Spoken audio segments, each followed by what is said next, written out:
நீயா நானா ஷோல போய் கலந்துக்கிட்டத வச்சு நெறைய பேர் ட்ரால் பண்றீங்க. நெறைய அப்யூசிவ் நெறைய வேர்ட்ஸ் நீங்க யூஸ் பண்றீங்க. அதுக்கெல்லாம் பயந்து நான் இந்த வீடியோ போடுறேன்னு தயவு செஞ்சு நெனச்சுக்காதீங்க. நீயா நானால என்ன நடந்துச்சு அப்படிங்கிறத ஃபர்ஸ்ட் ஆஃப் ஆல் எல்லாருமே தெரிஞ்சுக்கணும். Neeya Naana is a show was recorded for 8 hours. 8 மணி நேரம் ரெக்கார்ட் பண்ண ஒரு விஷயத்த வெறும் 45 நிமிஷம் எடிட் பண்ணி போட்டிருக்காங்க. அது மட்டும் இல்லாம நீங்க எல்லாருமே வந்து அன்எடிட்டட் வெர்ஷன் பார்த்தீங்கன்னா, என்ன நடந்துச்சு அப்படிங்கிற விஷயம் தெரியும். ஒரு பக்கம் வந்து டாக விரும்புறோம், அது மட்டும் இல்லாம தெருநாய்கள ஆதரிக்கிறோம்னு சொல்றவங்களோ, இன்னொரு பக்கம் வேண்டான்னு சொல்றவங்க அப்படின்னு தான் எடுத்தாங்க. ஆனா ஆப்போசிட் சைடுல இருக்கவங்களுக்கு கொடுக்கப்பட்ட வாய்ப்பு தான் அதிகம். அதாவது எங்கெல்லாம் பிரச்சனை நடந்திருக்கோ அவங்களெல்லாம் தேர்வு செஞ்சு உட்கார வச்சு அவங்க எக்ஸ்பிளனேஷனை கேட்ட கோபி அவர்கள் இந்த சைட்ல எதுக்காக வேணும் அப்படின்னு நாங்க சொன்ன விஷயத்த அவர் கேட்கல. எப்ப வந்து மைக்ல நாங்க பேசணும் அப்படின்னு ஆரம்பிச்சாலும் இல்ல இல்ல பேசாதீங்க பேசாதீங்க, உங்களுக்கான சான்ஸ் வரும்போது நீங்க பேசலாம், வேண்டாம் வேண்டாம் வேண்டாம் அப்படின்னு சொன்னாங்க. அது மட்டும் இல்லாம இந்த பக்கத்துல இருந்தவங்க அத்தனை பேருமே வந்து இன்னசென்ட் பீப்புளா வந்து கூப்பிட்டு இந்த பக்கத்துல, அதாவது அந்த விஷயம்னா என்னன்னே தெரியாத மக்களை இந்த பக்கத்துல கூப்பிட்டு உட்கார வச்சு அவங்கள பேசுங்கன்னு சொல்லிட்டாங்க.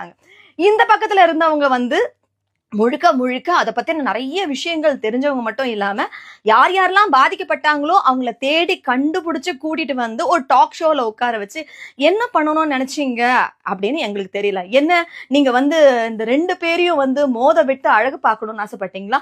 மேட்டர் ஆஃப் டிஆர்பி எதுக்காக நீங்க இந்த மாதிரியான ஒரு ஒரு அக்லி கேம் விளையாடி இருக்கீங்கிறது எங்களுக்கு ஒண்ணுமே புரியல. இது வரைக்கும் வந்துட்டு எந்த ஒரு சேனல் பத்தியோ எந்த ஒரு ப்ரோக்ராம் பத்தியோ இது வரைக்கும் நான் பேசுனதே கிடையாது.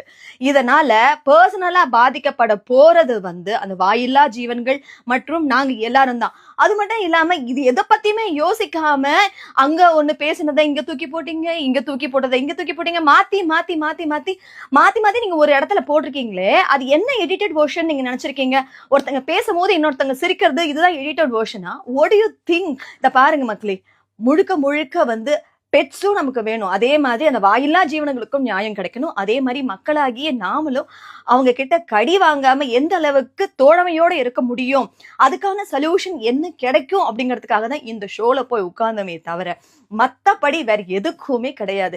இதுக்கு ஒரு நல்ல தீர்வு கிடைக்கும், கண்டிப்பா வந்து ஒரு நல்ல சொல்யூஷன் கிடைக்கும் அப்படிங்கிறதுக்காக தான் போகணுமே தவிர மத்தபடி உங்க வெறுப்பை சம்பாதிக்கணும் இல்ல உங்க மனசை ஹர்ட் பண்ணணும் அப்படிங்கிறது கிடையாது.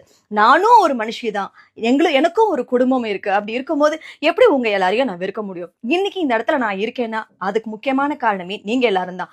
அப்படி இருக்கும்போது எதுக்காக நீங்க பாதிக்கப்படணும்னு நான் ஆசைப்படுவேன்? அதை கொஞ்சமாவது யோசிக்கிறீங்களா?